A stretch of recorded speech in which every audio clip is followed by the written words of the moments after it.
ஒவ்வொரு நாட்களிலும் எல்லாம் வெளிச்சத்தை உண்டாக்குனாரு, பறவைகளை உண்டாக்குனார், சகலவித காட்டு மிருகங்கள் நாட்டு மிருகங்களை உருவாக்குனார். இதெல்லாம் எப்படி உருவாக்குனார், எப்படி படைச்சார் என்றால் வார்த்தையை சொல்லி சொல்லி சொல்லி சொல்லி படைச்சாரு. அப்ப ஏன் இதெல்லாம் படைச்சாருன்னா இதெல்லாம் மனிதனுக்கு தேவை. நான் மனிதனை உருவாக்குறதுக்கு முன்ப அவர் யோசித்தாரு. வானம் தேவை, பூமி தேவை, வெளிச்சம் தேவை, அந்த மனித உணவை சாப்பிட அவருக்கு என்ன தேவை, பலவிதமான பழங்களை தேவை என்று மனிதனுக்கு என்னென்ன தேவை என்று தேவன் யோசித்து செயல்பட்ட தேவன் இன்னைக்கு உனக்கு என்ன தேவை என்று யோசிக்க மாட்டாரா? கரங்களை தட்டி ஸ்தோத்திரம் பண்ணுவோமா? நீ நினைத்து கொண்டிருக்க, ஐயா நான் வெறுமையாக இந்த பூமியிலே பிறந்திருக்கிறேன். ஆனா ஆண்டவர் உனக்கு வெறுமையாக பிறக்கிற, நீ பிறக்கிறதுக்கு முன்ன ஆண்டவருக்கு உனக்கு என்ன தேவைன்னு அவர் யோசித்து சகலத்தை படைத்தவரா இருக்கிறார். கரங்களை தட்டி நாம் ஸ்தோத்திரம் பண்ணுவோமா? அதுதான் அந்த வசனங்களை நம்ம கோடிட்டு பார்க்கும்போது எல்லாம் ஒன்னொன்னா படைச்சிட்டு வார்த்தை சொல்லி படைச்சிட்டு, ஆனா மனிதனை மட்டும் எப்படி படைச்சாரா? தன்னுடைய சாயலாக. அந்த வசனம் நமக்கு தெரிஞ்ச வசனம் தான். ஆதியாக 1:26 நமக்கு தெரியும். பின்பு தேவன் தமது சாயலாகவும் தம் ரூபத்தின் மனுஷனை உண்டாக்குவோமா என்று அவர் சமுதிரத்தின் மச்சங்களும் ஆகாயத்தின் பறவைகளும் மிருக ஜீவனும் பூமி அனைத்திலும் ஆள கடவது என்று சொன்னார். சொன்ன உடனே இந்த 27வது வசனத்தை மட்டும் வாசிப்போம். ஆதியாக 1:27 கவனிப்போம். தேவன் தம்முடைய சாயலாக மனுஷரை சிருஷ்டித்தார், தேவ சாயலாகவே சிருஷ்டித்தார். ஹல்லேலூயா. வார்த்தை சொல்லி மனிதனுக்கு என்னென்ன தேவை என்று சொல்லி மனிதனை உருவாக்குறதுக்கு முன்பாக தேவன் யோசித்தார். தேவை, இது தேவை, பழங்கள் தேவை, உணவு தேவைன்னு சகலத்தையும் சிருஷ்டித்த பிறகுதான் வார்த்தை சொல்லி மனுஷன் என்ன பண்ணாரா? மண்ணினால் என்ன செஞ்சாரா? தன்னுடைய கரத்தினால் என்ன பண்ணாரா? செஞ்சார், உருவாக்குனார். படைப்பது வேற, உருவாக்குது வேற. படைத்த சொன்னா வார்த்தை சொல்லி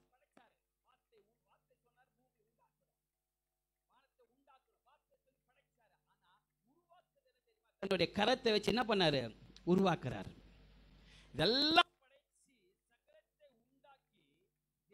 தெரியுமா செஞ்சாரன்னா, என் மகனை இந்த பூமிக்கு கொண்டு வரணும் என்று உருவாக்குறார். உருவாக்கி என்ன தெரியுமா பண்றார் என்றால், பிரியமானவர்களே, இப்ப அந்த வசனத்தை நாம் வாசிக்கும் போது அந்த வசனத்துடைய கருத்து நமக்கு தெரியும். இந்த ஜனங்கள் எனக்கென்று ஏற்படுத்தினேன். இந்த ஜனங்கள் யாருக்காக ஏற்படுத்த சொல்றார் ஆண்டவரே? இந்த ஜனங்கள் எனக்கென்று ஏற்படுத்தினேன். ஏசாயா 43:21 சொல்ல, இந்த ஜனங்கள் யாருக்காக ஏற்படுத்தினாரா? எனக்கென்று ஏற்படுத்தினேன். காரணம் என்ன தெரியுமா? இவர்கள் என் துதியை சொல்லி வருவார்கள்.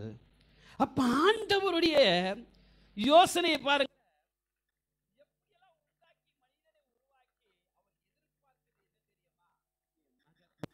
துதிப்பாரு, என் மகன் என்ன ஆராதிப்பார் என்றுதான் அவர் மகிமைக்காக தான் தேவன் நம்ம என்ன செஞ்சாரா?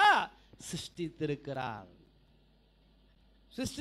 அதுக்கு காரணம் என்ன தெரியுமா பிரியமானவர்களே? நம்ம அறிந்து கொள்ள வேண்டியது, ஏன் தேவன் நம்ம சிருஷ்டித்த காரணம் என்னையா? ஏன் துதிக்கவே நமக்கு உண்டாக்குறதுக்கு எது? ஆண்டவர் நம்ம இப்படியெல்லாம் வானத்தை பூமியெல்லாம் படைச்சு சகலத்தை உண்டாக்கி மனுஷனுடைய கையில கொடுத்து ஆண்டவர் சொல்றாரு, இந்த மகன் எனக்காக ஏற்படுத்தினாரா? யாருக்காக ஏற்படுத்தினாரா? எனக்காக ஏற்படுத்தின காரணம் என் மகன் துதிக்கவே. ஏன் துதிக்கவே ஆண்டவர் நம்மளை படைச்ச காரணம், ஏற்கனவே ஒருத்தர் இருந்தான், அவன் தள்ளப்பட்டான். அவன் யாரு?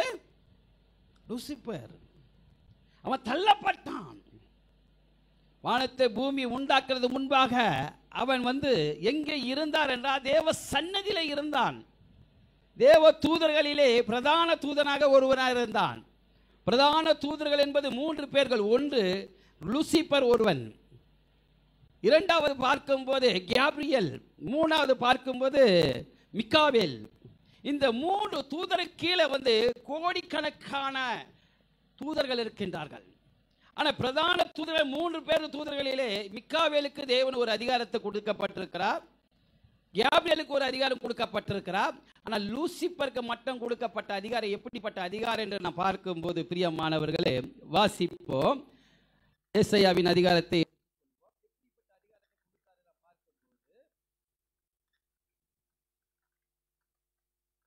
எசேக்கியா 28 வாசிப்போம். எசேக்கியா 28:12 வாசிப்போம்.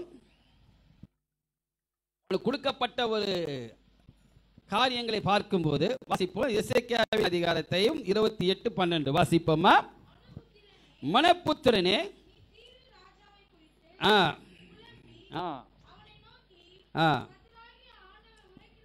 என்னவென்றால் நீ விசித்திரமாக செய்யப்பட்ட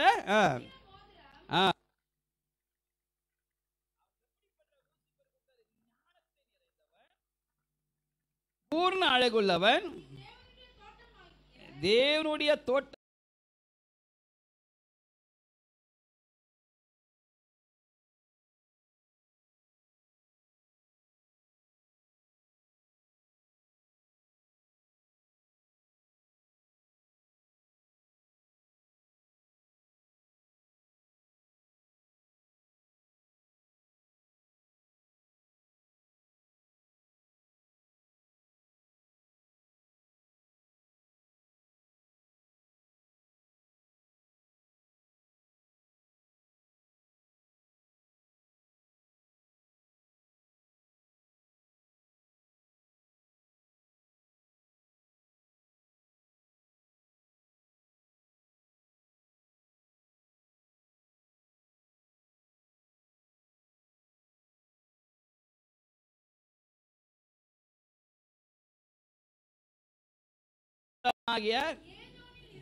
எங்க இருந்தான்? அவனா ஏற்கனவே இருந்தாரு.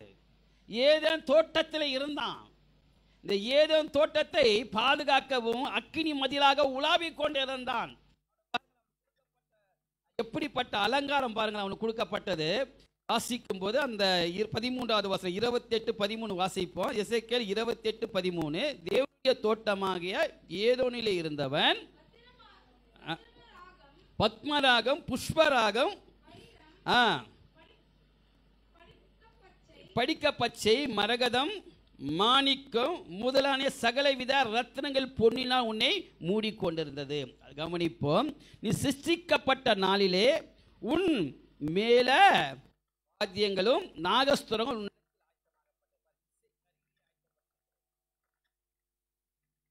ஆண்டவர் எதுக்கு நமக்கு துதிக்கவே படைத்த காரணம், இந்த துதியோட அதிகாரத்தை யாருக்கு கொடுக்கப்பட்டிருக்கிறது? லூசிபருக்கு கொடுக்கப்பட்டிருந்தது. அது லூசிபருக்கு கொடுக்கப்பட்டிருக்கிறதுனால ஆண்டவர் அழகாக விசித்திர மோதிரமாகவும் ஆண்டவர் சிருஷ்டித்து பொன்னினால் மூடப்பட்டு அவன மேல தாளங்கள் இசை கருவி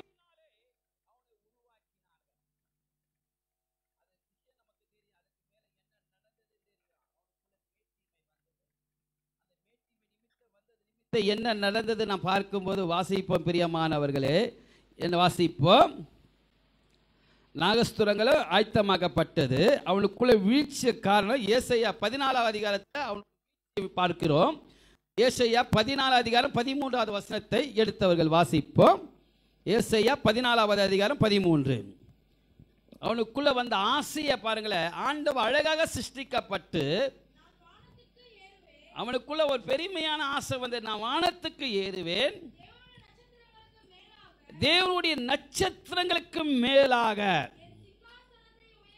கவனிப்போம், என் சிங்காசனத்தை உயர்த்துவேன், வடபுறங்களிலே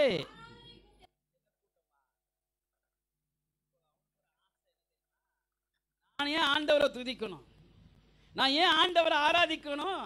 ஆனா ஆண்டவர் படைச்சதே லூசிபருக்கு கொடுக்க அழகு. ஆண்டவர் எப்படியாக கொடுத்தாருன்னா இசைனாலும் பொன்னினாலும் மூடப்பட்டிருந்தார். இந்த அபிஷேகத்தின் ஆராதனை ஆண்டவர்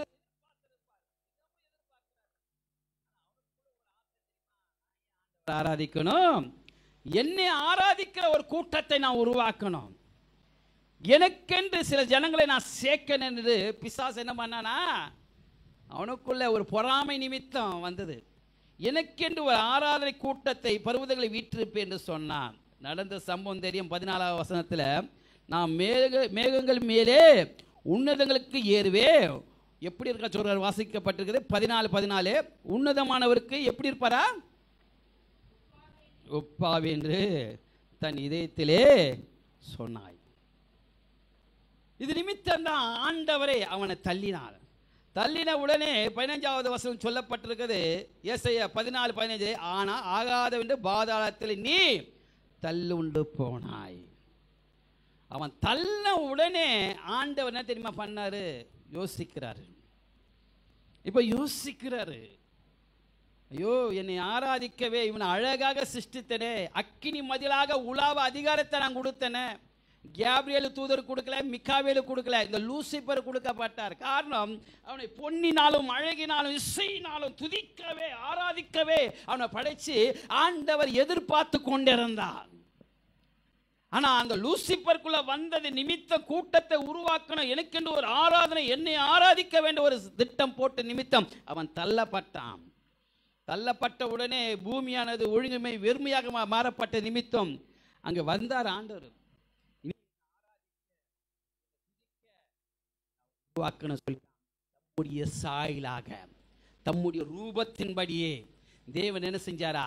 தன்னுடைய கைகளிலால் அவர் செய்தார். அல்லேலூயா. வார்த்தை சொல்லி படைத்தவர் நம்மை அப்படியாக படைக்கல. காரணம், அவர் நினைச்சு படைச்சாரு. கண்ணு எங்க இருக்கணும், காது எங்க இருக்கணும், வாய் எங்க இருக்கணும், இதயம் எங்க இருக்கணும், ஒவ்வொரு அவயங்களிலே தேவனுக்கு பயன்படுத்தவே நம்மளை யோசித்து உருவாக்கினார். கரங்களை தட்டி ஸ்தோத்திரம் பண்ணுவோமா? இன்னைக்கு டாக்டர் இடத்துல போன உடனே சொல்லுவான், கிட்னியில இந்த பிரச்சனை, அந்த கிட்னி இதுன்ட்டு. ஆனால் டாக்டரே வந்து படிக்கலாம், இந்த சரீரத்தில் அவயங்கள் எல்லாம் இப்படி எல்லாம்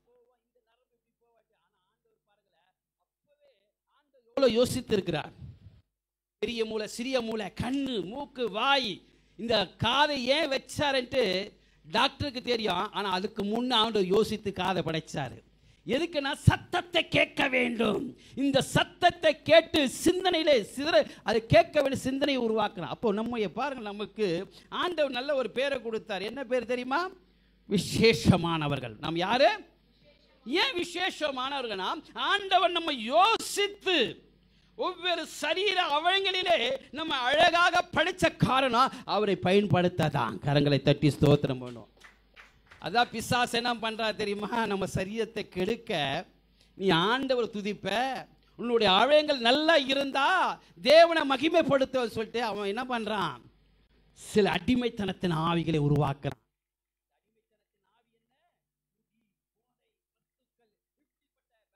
என்ன பண்றான்? அந்த சரீரத்துக்குள்ள இறக்குறான். அந்த சரீரத்துக்குள்ள இறக்க அவன் என்ன பண்றான்? குடிக்க குடல் என்ன ஆகுது? தேவன் படைத்த குடல் தேவனுக்கு தெரியும்.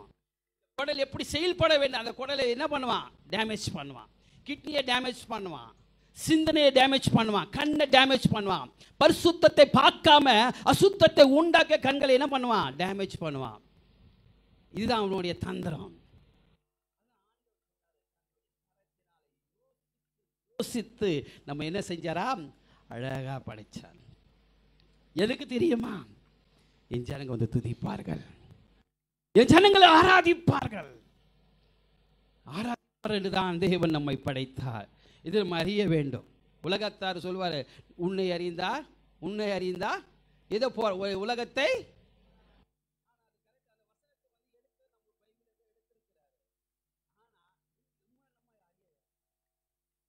எதற்காக படைச்சோம்? எதற்காக இந்த பூமிக்கு வந்திருக்கிறோம்? குடும்பத்துக்காகவா, பிள்ளைகளுக்காக? நல்லது. அது இரண்டாவது பகுதி. முதலாவது, நீ அறிந்து கொள்ள வேண்டியது எதற்கென்று சொன்னால், தேவன் எதற்கு இந்த பூமியிலே என்னை கொண்டு வந்த நோக்கம் என்ன? தன்னுடைய நாமத்து மகிமைக்காகவே, துதிக்கவே என்னை படைத்தார் என்று நீ அறிய வேண்டும். நீ அறிந்தால் நிச்சயமாகவே உன்னுடைய சரீரத்தின் காரியத்தை பாதுகாத்து உனக்கு என்ன இந்த பூமிக்கு தேவையான ஆசீர்வாதத்தை தேவன் தருகிறவரா இருப்பார். கரங்களை தட்டி ஸ்தோத்திரம் பண்ணுவோமா? ஹல்லேலூயா. அதுதான் தன்னுடைய மகிமைக்கென்று தேவன் நம்ம என்ன பண்ணா? சிருஷ்டித்திருக்கிறார். ஹல்லேலூயா. காலையில் எழுந்த உடனே நம்ம என்ன செய்வோம்? இதை பார்ப்போம். காலையில் எழுந்த உடனே கரெக்டாக சொல்லலாம். காலையில் எழுந்த உடனே என்ன செய்வோம்? சோத்திரம். அதெல்லாம் செஞ்ச பிறகு காலையில் எழுந்த உடனே பாதி கண்ணில் போவோம், எங்கே போவோம்? ஃபஸ்ட்டு ரெஸ்ட் ரூம் போன பிறகு என்ன பண்ணுவோம்? தண்ணியை மூஞ்சை கேட்டு அப்படியே வருவோமா? ஒன்று பார்த்துட்டு வருவோம். என்ன சொல்ல? கண்ணாடியை.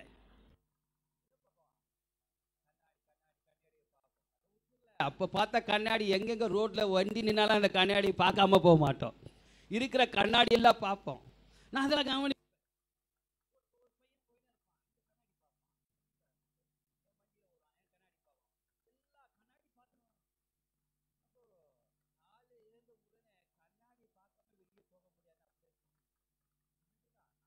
கண்ணாடி